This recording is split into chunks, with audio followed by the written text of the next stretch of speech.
આ સ્ટોરી છે એક બાળકની. એ બાળકનો જન્મ થતાં જ તે આંધળો હતો.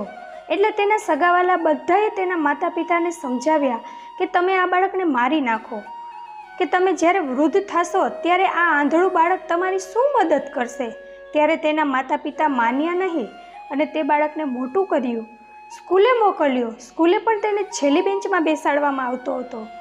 કોઈ બાળકો તેની સાથે રમતા પણ ન હતા. છતાં તે બાળકે હાર ન માની. તે સતત પોતાનું ધ્યાન ભણવામાં લગાવીને રહેતો હતો. તે બાળકનું નામ હતું શ્રીકાંત બોલા. તે બાળકના જીવન ઉપર એક મૂવી બનાવવામાં આવી અને તેમાં તેના જીવનની સત્ય હકીકત બતાવવામાં આવે છે. તેના જીવનમાં ટર્ન આવે છે 10મા ધોરણ પછી, કે જ્યારે તેને સાયન્સ રાખવું હતું તો સ્ટેટ બોર્ડે તેને ના પાડી દીધી. તો તેણે કોર્ટમાં કેસ લડ્યો, કેસ પણ જીતી ગયા. ત્યારબાદ તેને IIT નામની એક્ઝામ આપવી હતી. તો દેશમાં તેને પણ આપવા માટે મનાઈ કરવામાં આવી કે આ બાળક જોઈ શકતો નથી તો તે એક્ઝામ ન આપી શકે.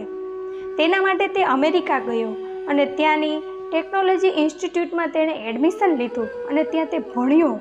અને પછી ત્યાંથી ભણી આવીને અહીંયા દેશમાં એક કંપનીની સ્થાપના કરી અને તેની કંપનીમાં તેણે દૃષ્ટિહીન લોકોને જ લીધા અને તે લોકોને સક્ષમ બનાવ્યા.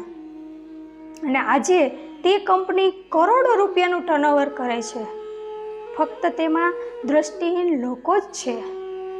તો આ સ્ટોરી ઉપરથી આપણે એટલું તો શીખી જ શકીએ કે જિંદગીમાં શ્રીકાંત બોલેની જેમ હાર ન માનવી. આપણી પાસે બધું જ છે તો આપણે બધું જ કરી શકીએ છીએ. તો સફળતા એક ના એક દિન આપણી સામે જરૂર આવશે. ફરીથી મળીશું મિત્રો આવતા વિડીયોમાં. ત્યાં સુધી તમારું ધ્યાન રાખજો, હસતા રહેજો અને હંમેશા ખુશ રહેજો.